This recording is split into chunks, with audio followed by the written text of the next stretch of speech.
What if I told you that two key pieces from Green Bay could be on the verge of shaking up the entire AFC? I'm not talking about just any players. I'm talking about a young dual-threat quarterback whose efficiency numbers in Green Bay exploded to video game levels, and a durable blindside protector who hasn't missed a game in 3 years and quietly became one of the most reliable pass blockers in football. And now, both are being linked to the same franchise. Let's start with the first one. This is a quarterback who came into the league with questions. Raw, inconsistent, a project. His early tape, shaky at best.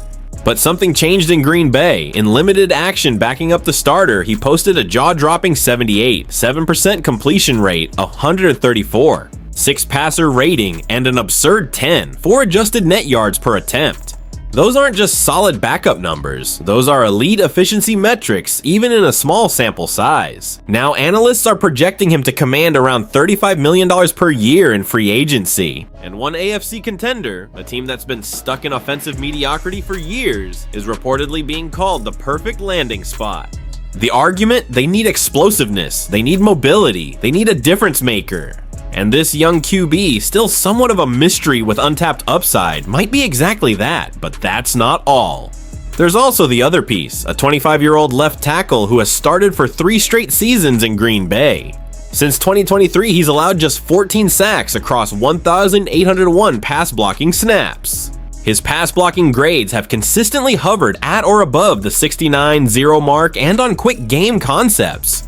He ranked 6th among all qualifying tackles with an 84, 4 grade on 3-step drops. Projected market value? Roughly 4 years, $81 million. And guess which team is being floated as his ideal destination too? That same AFC franchise. So let me ask you, Packers Nation, are we really about to watch a playoff contender try to poach both a rising quarterback weapon and a cornerstone offensive lineman from Green Bay in the same offseason? If that happens, it's not just a roster move, it's a statement. Stick with me, because we're breaking down why that AFC team believes this young QB could transform their ceiling whether the price tag makes sense, and if losing that blindside anchor would quietly hurt Green Bay more than people realize. You're not going to want to miss this one. Packers Nation, recently 2 major NFL analysts just named the Pittsburgh Steelers as the best landing spot for Malik Willis. Is he really leaving us? And the projected price tag, $35, $5 million per year. Let that sink in. All right, let's talk about him. From backup to $35 million man? According to SpotTrack, Willis now carries the 2nd highest projected market value among free agent quarterbacks, behind only Daniel Jones, who's expected to stay with the Indianapolis Colts. We're talking $35, $5 million average annual salary. That's franchise quarterback money. And here's what's wild. Just a year ago, people were debating whether he was even a long-term backup. Now, ESPN analysts Mina Kimes and Field Yates are saying Pittsburgh is the perfect fit. Why the Steelers? Let's be honest.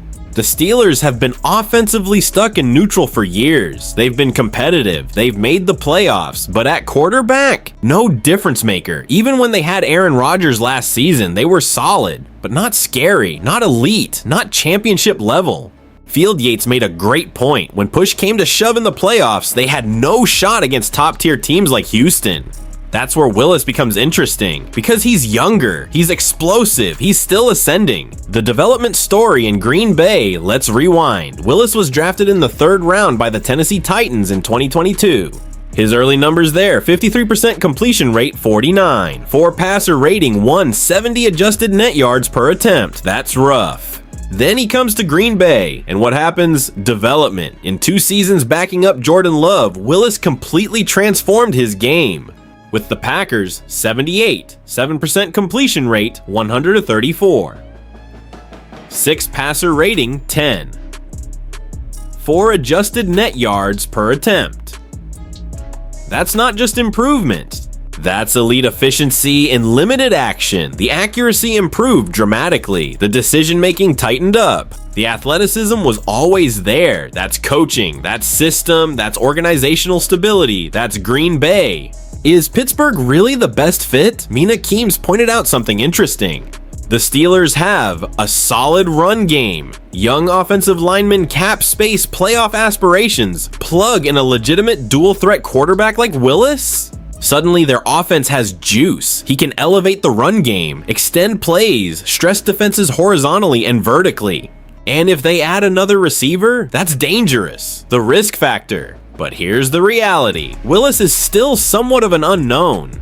He hasn't started a full season. He hasn't faced 17 weeks of defensive adjustments. He hasn't carried a franchise on his shoulders yet. Paying $35 million for projection, that's bold. But in today's quarterback market, it might actually age well, because if he hits, that contract will look like a bargain in 2 years. From a Packers fan perspective, part of me is proud. We developed him. We rebuilt his confidence. We refined his mechanics. That's what good franchises do. Another part of me wonders, are we watching the next breakout star walk out the door? Because if he thrives in Pittsburgh, everyone will point back to his time in Green Bay as the turning point. The Steelers might be the betting favorite. But it comes down to two things. Will they meet that $5 million price tag? Does Willis believe that's the best situation for him? Free agency is about leverage, and right now, Malik Willis has it. Now I want to hear from you. Do you think Pittsburgh is the right landing spot? Would you pay $35 million per year for Willis? And how confident are you that Green Bay made the most of his development? Drop your takes in the comments. Packers Nation, now we've got a story that might make you feel a little nervous. Because yes, another Green Bay Packers player is being linked to the Pittsburgh Steelers. And this time, it's our starting left tackle, Rasheed Walker. Before we dive in, do me a quick favor, smash that like button, subscribe to Packers Nation Report, and help us hit our insane goal of 2,000 subscribers. We're building the strongest Packers community on YouTube, and I want you to be part of it. Alright, let's talk about this. According to Pro Football Focus analyst Mason Cameron, the Pittsburgh Steelers have been named the ideal landing spot for Packers left tackle Rasheed Walker if he hits free agency. And the projected price tag, 4 years, $81, $144 million. That's an average of $20, $3 million per year. Let that sink in. Now, as a die-hard fan of the Green Bay Packers, I've got mixed feelings here. Because on one hand, I love seeing our guys get recognition. On the other hand, I do not love the idea of Pittsburgh stealing another piece of talent from Green Bay. Let's break this down properly. Walker has quietly been one of the most consistent pass protectors in football over the past 3 seasons. Since becoming the full-time starter in 2023, he's earned a 69-0 or higher PFF pass blocking grade every single year. But here's the stat that really jumps out to me. He posted an 84. For pass blocking grade on 3-step drops, that ranked 6th among all qualifying tackles. That means in quick game situations, slants, quick outs, rhythm throws, he's elite at keeping the pocket clean. And if you look at Pittsburgh's situation, it makes sense why they'd be interested. In 2025, Aaron Rodgers averaged 59 seconds to throw, 4th fastest among QBs with at least 200 dropbacks. That quick trigger passing game would pair very well with a tackle like Walker. Now here's where it gets serious. Since 2023, Walker has logged 1,801 pass blocking reps. Over that span, he's allowed 14 sacks and 113 total pressures. Is that perfect? No. But here's what matters. He hasn't missed a single game in that stretch. Availability matters, especially at left tackle. He's 25 years old, durable, experienced, and still improving. And when you look at Pittsburgh's current situation, Broderick Jones coming off a season-ending neck injury, entering the final year of his rookie deal, Dylan Cook being serviceable but unproven, you can see why analysts think Walker would be an upgrade. Now here's the real question for us as Packers fans. Do we let him walk for that kind of money?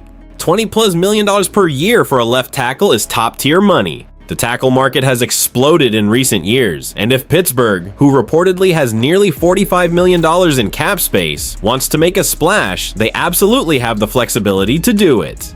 But from a Green Bay perspective, protecting our quarterback is non-negotiable.